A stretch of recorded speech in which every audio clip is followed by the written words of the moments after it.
Today I'm going to walk you through the setup that I use to get clients on Skool, even if you don't have money to spend on ads or you don't have a massive audience that you can drive traffic with. And so I've been doing this for about 4 months or so now, and I've gotten a good handful of clients doing this method. And so today I'm going to break down all of the steps that I've done to be able to get clients through this platform without a huge following. So the first thing that I try to do is I try to go and I find groups that are basically relevant to the niche. So easy examples that if you are a paid ads person, so you teach people how to run paid ads or you run paid ads for different businesses, what I do is I go and find different groups that are about that kind of stuff. And ideally you want to find groups that are relatively active and where people are kind of asking like tactical questions. Like you want people who are asking for help. And so while I have this one in here, a group that's like really, really small, I would probably not recommend going with. I would probably recommend that you go with one of these larger groups, right? So looking at around 500 to 1,000 members, obviously depending on activity. And if you can find other groups that are like way bigger, like that would certainly be ideal. And so you want to make sure that you find groups that meet those two criteria. You want them to have a lot of activity and you want for people to be actively asking for help with things.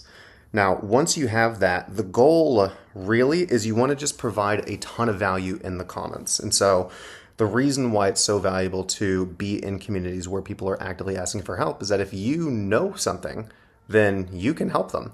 And so this is a pretty simple example of somebody who was asking for help about the pricing of their offer. And all I did is I just went into the comments and just broke down like, hey, like these are the things that I think about whenever I'm testing an offer. And if you actually just go and you provide like a lot of value and just like give and don't even bother asking, what you'll notice is that not only do you give positive reception and build a lot of trust with the people that you're like helping, but you'll also get things where you have like owners and moderators, like administrators of the group, that are also going and like thumbing it up and kind of adding more credibility to it. And so inside of these groups, you can kind of build a little bit of authority in. I like to live in the comments, and the biggest thing for me is I really recommend that folks avoid like big, like long, heavy posts, like these kind of thought leader articles. This is one from Brian Shakeman. This is like kind of a common meme that you see kind of thrown around and stuff. So it's like, I proposed to my girlfriend this week. Here's what it taught me about B2B sales. And so I've actually kind of done enough stuff in these different groups and gotten enough people into my world that I have a little bit of data around this. And so I have had 0 clients come from like these sort of like the value posts like you hear people talk about on Skool.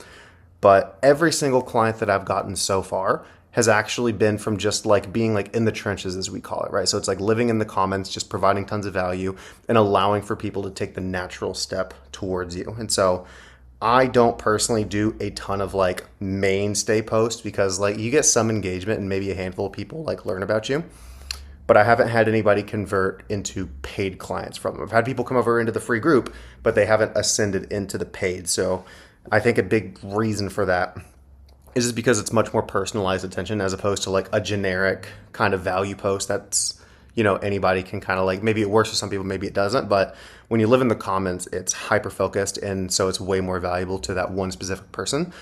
People are just afraid to do it because they don't think that it's scalable. So definitely don't recommend doing crazy posts like this. If you marry your girlfriend, for the love of God, don't try to turn it into a value post on Skool. And then what you can do is you can then go is once you've provided them value, the goal is that you want to ultimately get them into your Skool group, because if somebody has provided a bunch of value or has gotten a bunch of value from you, then at some point or another, you're probably going to want to communicate with them in like some sort of private setting.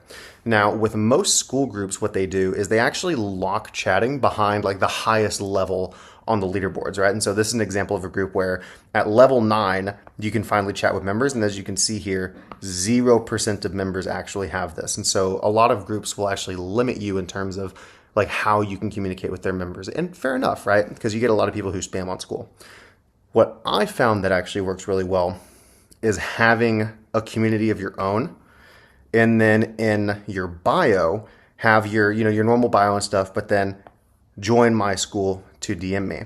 And then what happens from there is that now that they're in a group that you own, now you control the rules of engagement for who can DM who. And so if you own a Skool group and somebody joins into it, you're automatically able to send them a direct message. And so you're able to get past a lot of the limitations that come from being in other groups and trying to provide value because you can't do the DMs. But if they come into your world, you have more control over that stuff.